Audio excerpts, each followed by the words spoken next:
आप्पांनी घातलेली पूजा देवीसिंगला पडली महागात. नमस्कार मित्रांनो, ह्या मालिकेच्या आजच्या भागामध्ये नक्की काय घडलं चला तर बघूया. तर घडतं असं, साकेत तूप बघतो आणि त्याला सगळंच आठवायला लागतं. तो आता तूप तूप करत कढईकडे जायला लागतो. हे बघून स्वयंपाक करणारा आचारी आणि शालू त्याला अडवत असतात, पण साकेत काय ऐकत नाही. त्यांचा गोंधळ बघून जामकर आणि सुधाकर पळत येतात. जामकर विचारतात, साकेत काय झालं साकेत? आता साकेतला आठवतं आर्या तूप ओतत असते आणि तिथे गोपाळ उभा असतो.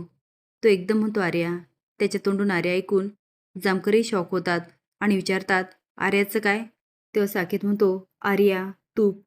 हे दोनच शब्द तो बोलत असतो, पण साकेतला बघून देवीसिंगचे धाबेदार आणतात.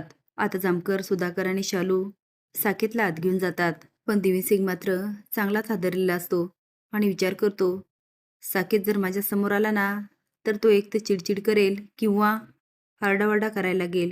हे सगळं होण्याच्या पहिले त्याला मला कायमचा आराम द्यावा लागेल. बघत म्हणतो, जामकरचं सगळं लक्ष पुढच्या दरवाजाकडे आहे. मला मागच्या दरवाजाने गेलं पाहिजे. तो आता इकडे तिकडे बघतो आणि मागच्या दरवाजाने आत जातो. सगळीकडे साकेतला शोधत असतो, पण साकेत मात्र कुठेच दिसत नाही.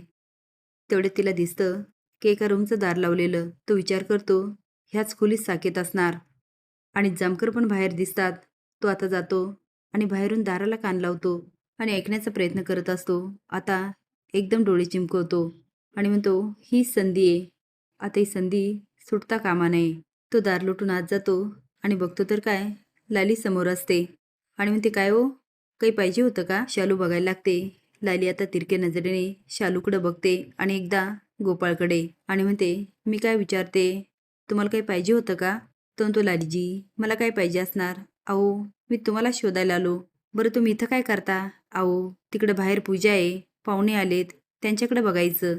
लाली म्हणते, होय होय आलेच आ.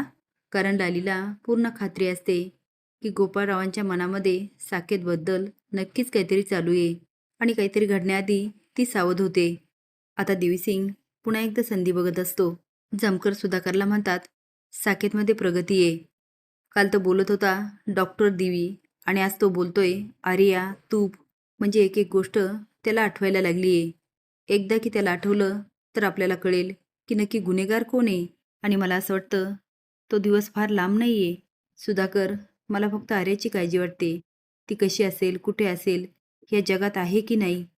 सुधाकर म्हणतो, साहेब अहो हे काय बोलताय? जामकर म्हणतात, मग काय बोलणार सुधाकर? अरे आर्याचा पत्ता नाही. ही लाली अचानक गायब होते, अचानक येते, ह्या सगळ्याचा काय अर्थ असणार? सुधाकर म्हणतो, साहेब तुम्ही काळजी करू नका, आर्याताईला काहीच झालं नसणार. जामकर म्हणतात, तसं असेल तर ठीक आहे, पण वाटत नाही. आपणची मात्र लगबग चालू असते. तेवढेच जामकर समोर येतात आणि म्हणतात, ओ जामकर साहेब, जेवून जायचं बरं का, नाहीतर जाताल तसंच. जामकर म्हणतात, घाला घाला, पूजा घाला, पंक्ती घाला, जेवणं खावणं करा. पण 2 बायकोवाले देशमुख, यावेळेस काही घडलं ना, मी तुम्हाला जेलमधून बाहेर येऊ देणार नाही. आप्पा म्हणतात, हां, आले मोठे जेलमध्ये टाकणारे. मला एक सांगा, पूजा घालणं काही गुन्हा आहे का? आता नेहमीप्रमाणे जामकरही माघार घेत नाही आणि आप्पा पण. तेव्हा फुलाबाई म्हणते, अहो ग बसा की. जामकर साहेब तुम्ही जेवून घ्या. जामकर म्हणतात, मी कुणाच्या इथं जेवत नसतो. त्यांचं बोलणं सुरू असतं. रंजी पण उडी घेते. तेवढ्यात आजी म्हणते, ए चिवड्या, तो जामकर बरोबर बोलतोय. तुला काय गरज होती रे पूजा घालायची? तुम्ही त्या भामट्याच्या हातात आयतं कुलीत देता. तो या सगळ्याचा फायदा घेतो आणि गावात मुडदे पाडतो आणि त्याला साथ द्यायला हायच त्याची बायको. आता मात्र जामकर बारीक ऐकत असतात, पण देवीसिंग याचा फायदा घेतो आणि शालूकडे जातो. आता बघूया शालू काय करते. तुम्हाला काय वाटतं, साकेतचा खून होणार का? हे कमेंट बॉक्समध्ये नक्की सांगा. नवीन अपडेट जाण्यासाठी लाईक आणि सबस्क्राईब करा. धन्यवाद.